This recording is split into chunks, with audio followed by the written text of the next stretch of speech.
Howdy everyone. This will be a condensed version of a video that I made about a year and a half ago.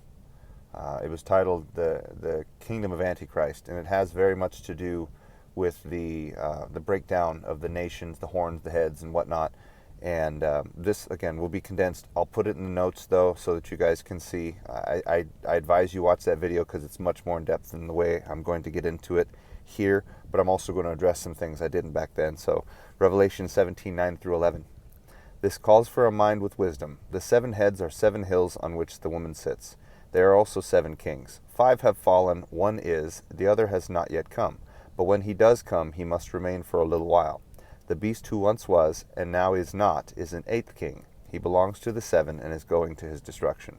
So, first off, the word hills does not exist in the Greek. In almost every single manuscript, I'm pretty sure all of them, if I remember correctly, all say oros, which is mountain. It is literally a power structure that is exceedingly dominant on the world scale, militarily, economically, and culturally.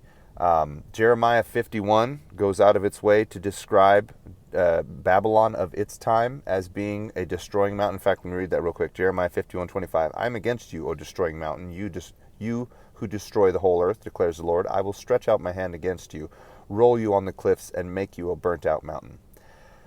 So, not to get into that verse too much, but that is talking about the destruction of Babylon in the future.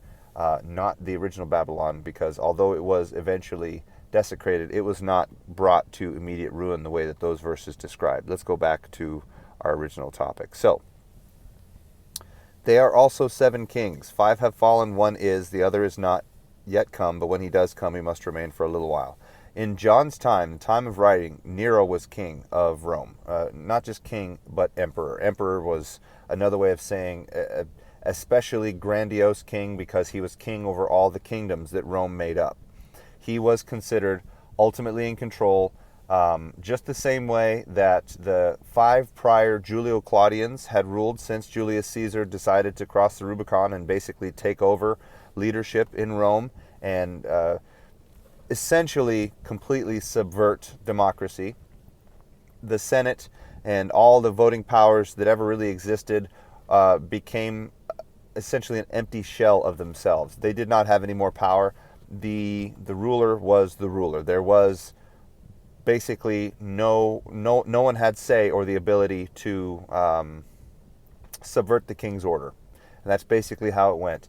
During the time of Nero, Nero was exceedingly antichrist, not in a direct way, although the Christ, Jesus Christ, was an absolute offense to him, because anybody who was not willing to submit to the king the way that their, what was called religio licta, the legal religion demanded, essentially you were taking away worship that their God King Emperor rightfully earned according to their religion.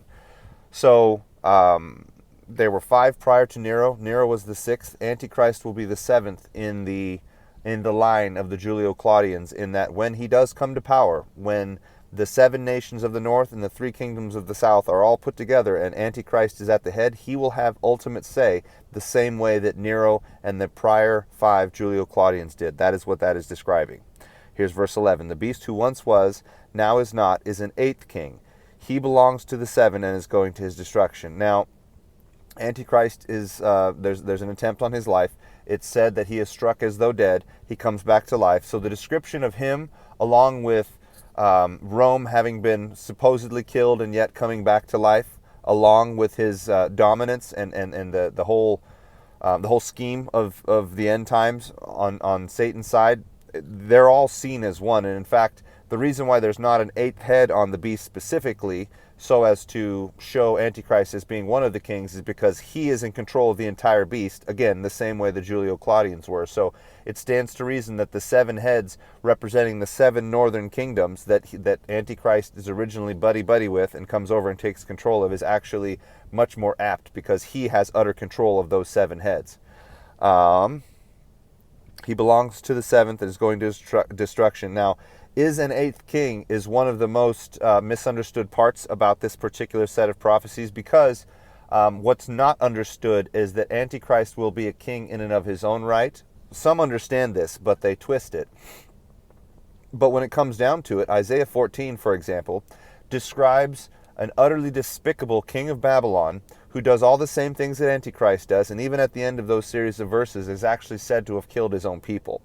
The sixth bowl judgment, by the way, is a description of Antichrist and all of his subordinates basically growing to hate the whore, Babylon, and ends up killing off his own people because he is the king of Babylon. And that is why he is considered an eighth and why this is so confusing.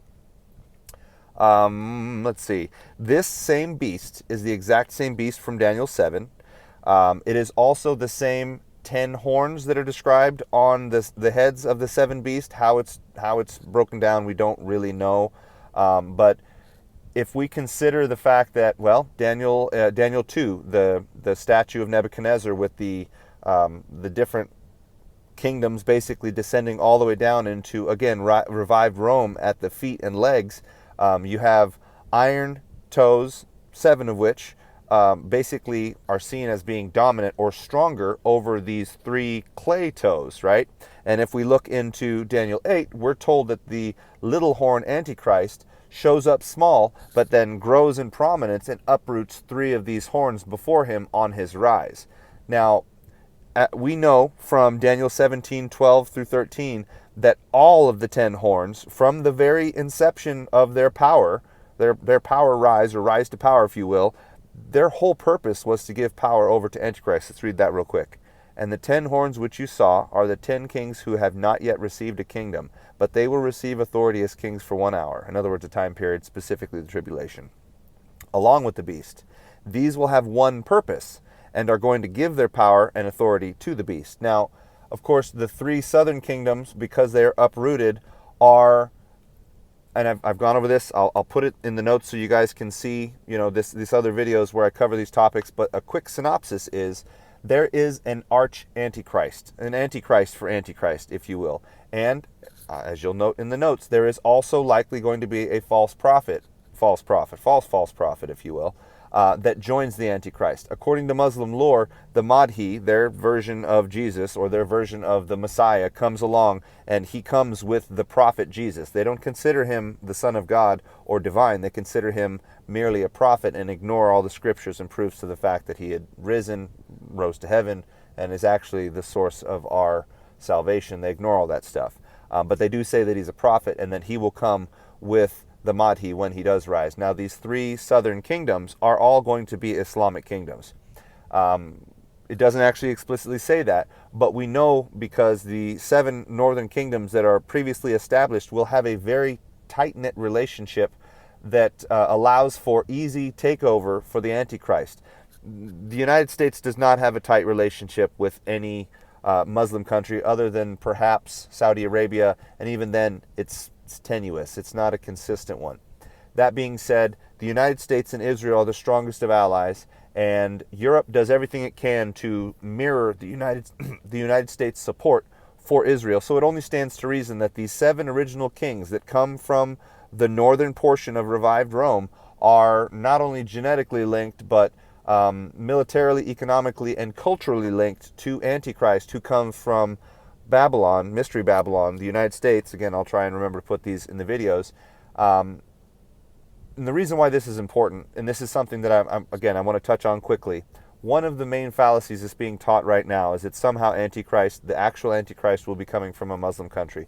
This is a perfect ruse for Satan. This is a great way to dissuade the eyes of those who don't actually know the scriptures we're going over right now, so as to fool them into thinking that the person that the real Antichrist goes after is somehow the Antichrist, to gain favor for the actual Antichrist in his crusade against this false Antichrist, if you will.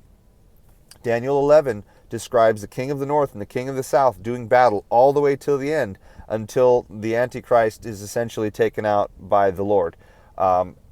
And the reality is, if we ignore these things, it leaves us open to pretty extreme deception. Now, yes, there are some countries in Europe right now that have Islamic leadership.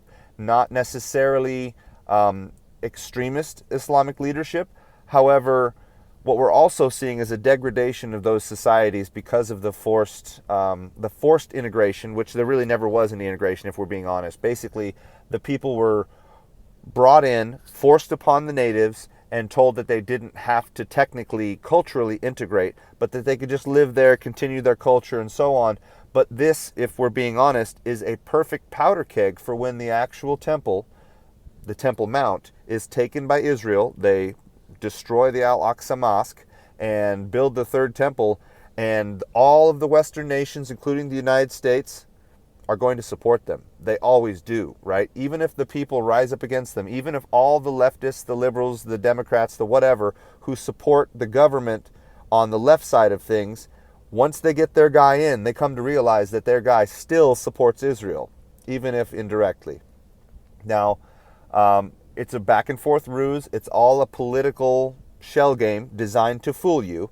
But in the end, we cannot allow ourselves to be deceived by this notion that somehow, some way, the United States and revived Rome, specifically the northern part, is going to allow an Islamic savior to come in and lead them. That is just absolutely foolish. Certain parts of Europe I understand, but Israel and the United States, ain't no way. That is just ridiculous, okay? And again, I've gone into depth about these topics. I will put them in the notes.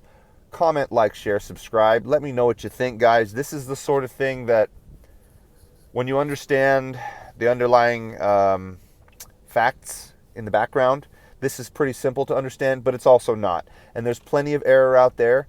There's plenty of well-meaning folk that have gotten this really wrong, and hopefully this helps. Let me know what you think. Talk to you later.